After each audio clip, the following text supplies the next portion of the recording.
E.N.D here. The Brothers' War, one of the most legendary and important events that shaped Dominaria forever. Narrated for the first time in antiquities nearly 30 years ago, we'll return to this pivotal story of Dominaria's and magic history. What started as a feud between two brothers, Erza and Mishra, erupted into an all-out war that set into motion the future of the plane and the multiverse itself. Through the lens of Dominaria's locations, characters, and victims of the conflict, we'll see a plane-spanning conflict escalated with artifacts, giant artifact creatures, and much more.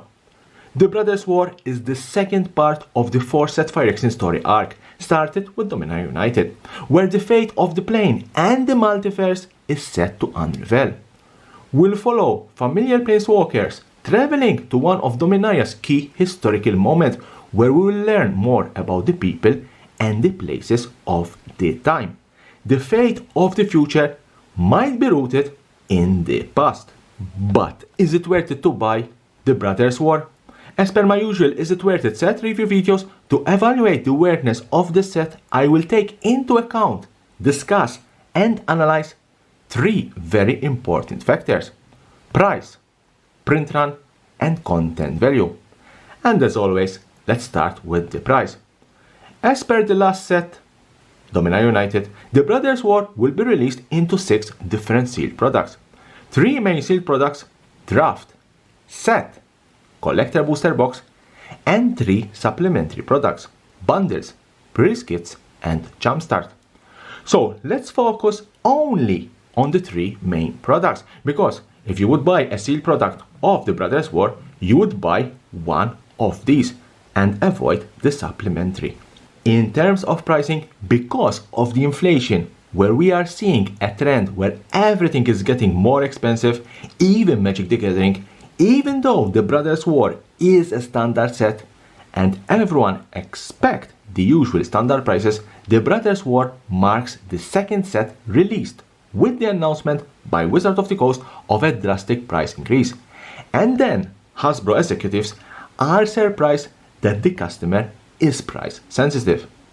Prepare yourself to fork out more and more money for your cards.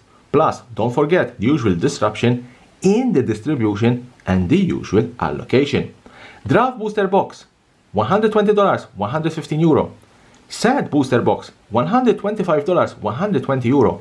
Collector Booster Box, $235, 230 euro. All prices quoted above don't include any shipping cost or additional taxes. As you can see, sealed products are getting more and more expensive with every new set released. Always be extremely cautious with certain high prices, especially for the set and in particularly collector booster boxes, because of the allocation and distribution. My advice is don't buy at highly inflated prices. Better wait a couple of weeks and buy at a cheaper price. Or wait for the Amazon dump sale. Surely you'll save your hard-earned money.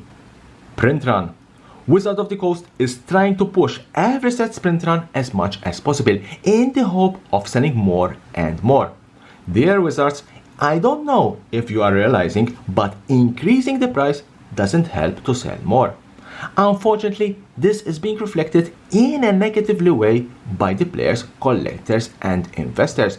And yes, we are price sensitive. Printing too much of the same product is not healthy.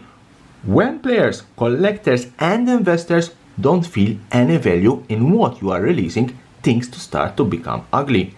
And that's what, in my opinion, is happening. With the amount of products that Wizards of the Coast is releasing and printing, everyone is losing their confidence. Having said that, the Brothers' War is a standard set. Therefore, unless Wizards of the Coast decides differently and do a U-turn on their destructive strategy, don't expect a lower print run. My predictions are, and I really hope they are wrong, is that the print run of the set will be very similar to its predecessor, Dominaria United, especially the set booster boxes, which are better received by players, collectors, and investors, and collector booster boxes, which, for the first time, and we will discuss this further, will contain serialized cards. I always sustained that print run of sets is fixed. I believe Wizard of the Coast orders a certain amount of sealed boxes, store them in their warehouses, hopefully they don't forget about them, and release them in waves. At this point, I'm not seeing Wizard of the Coast going back to the printers and reprint the same set. The problem is Wizard of the Coast is printing too much of the same product that they are not selling. A total different discussion is the collector booster boxes. Why? Because of the serialized cards. You are not going to print 500 serialized cards and then reprint another 500. These cards are unique, therefore the print run of collector booster boxes will be high, no doubt about that, but fixed. My calculations are around 100,000 boxes. Content value. As always, price quoted are pre-release prices, therefore be wary as after the official release and various boxes are correct, prices of singles tend to drop. But you always have that one card that will go up in value. I think it didn't came as a surprise that finally we have an E.N.D Planeswalker card. E.N.D Planeswalker. But E.N.D Planeswalker is not your ordinary Planeswalker card.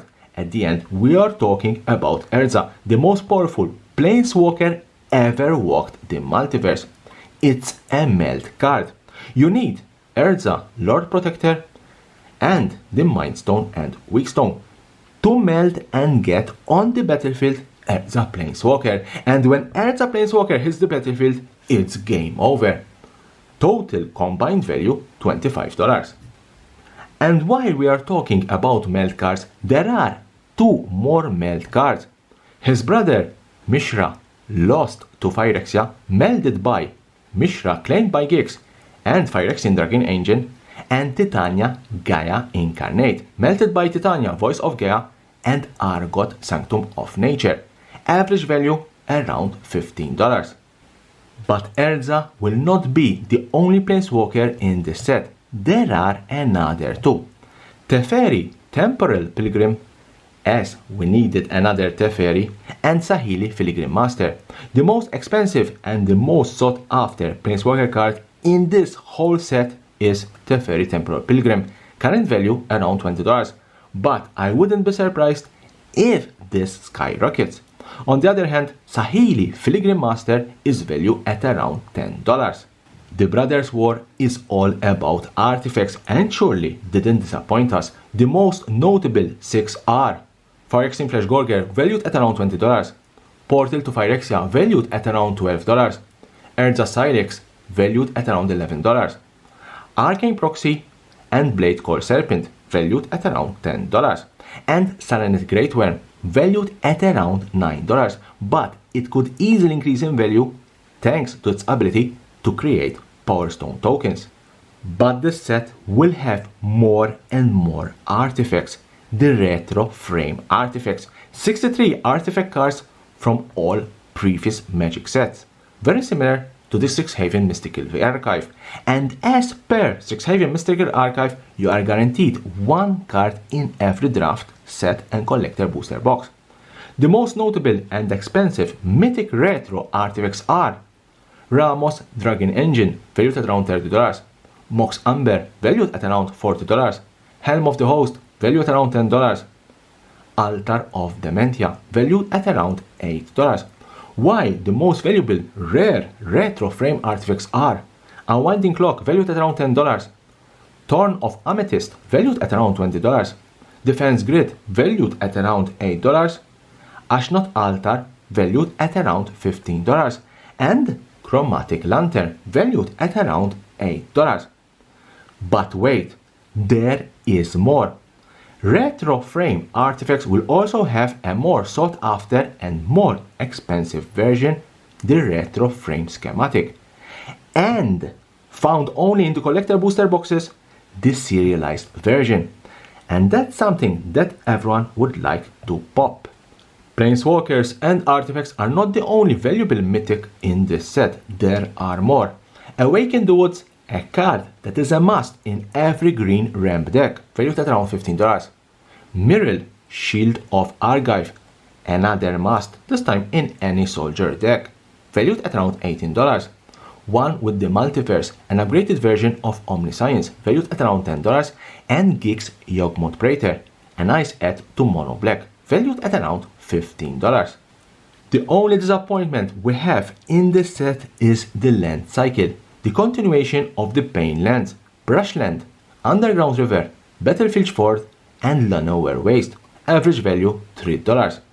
At least we also have some interesting lands, the reprint of Bloodzone, Mishra Foundry, Hall of Tuxin, and Fortified Beachhead, also an average value of $3, but keep an eye on Fortified Beachhead.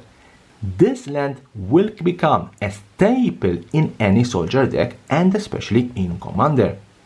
And as we are talking about lands, don't forget the Brothers War will have a cycle of 10 mech lands, 2 for each color, and these will have a 33% drop rate. This set is not only about mythics, artifacts, and lands. There are a couple of rare and even uncommon that I will keep an eye on, especially the reprint of Diabolic Intent, valued at around $15. Then we have the Stone Brain, ideal to remove your opponent's win con, valued at around $5. Legions to Ashes, a board wipe ideal for tokens, valued at around $6. Painful Quandary, a nice add to Sheoldred the Apocalypse, valued at around $4. And Fauna Shaman, a nice way to tutor creature cards, valued at around $5.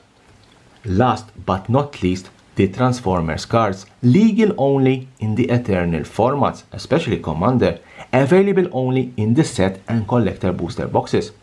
Personally, it's an extra add-on to the EV of set and collector booster boxes, and at this stage I don't want to discuss if these should or shouldn't belong to this set.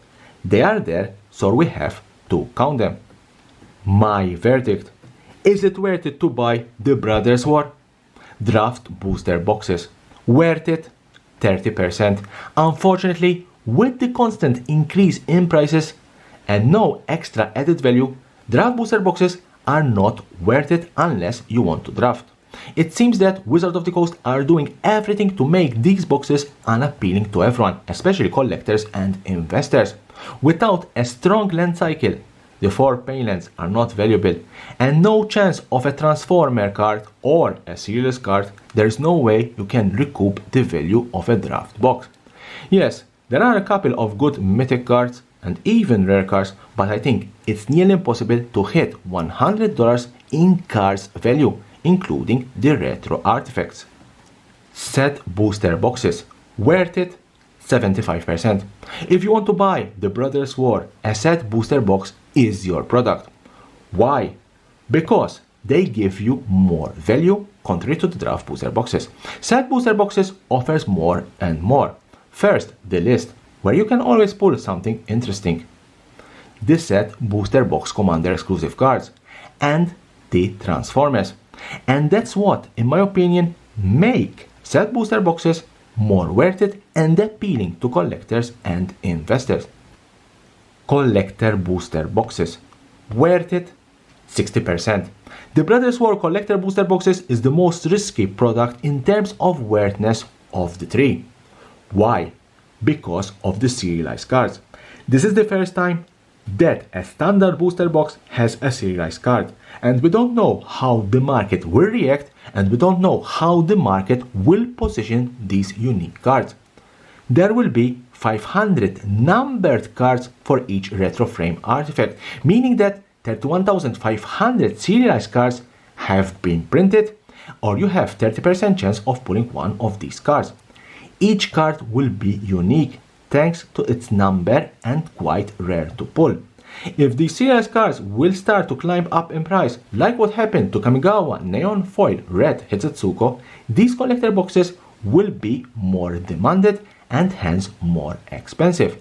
On the other hand, if no one would want these cards, collector booster boxes will surely drop in price. Leave me a comment below. What are your opinions about this Return to the Past set? Are you going to buy? Are you not going to buy? Or maybe you are already looking forward for the next set. Jumpstart 2022, Dominaria Remastered, and The Lord of the Rings. Here's the subscription button, subscribe for my channel for more and more interesting videos about Magic the Gathering and the collectible world.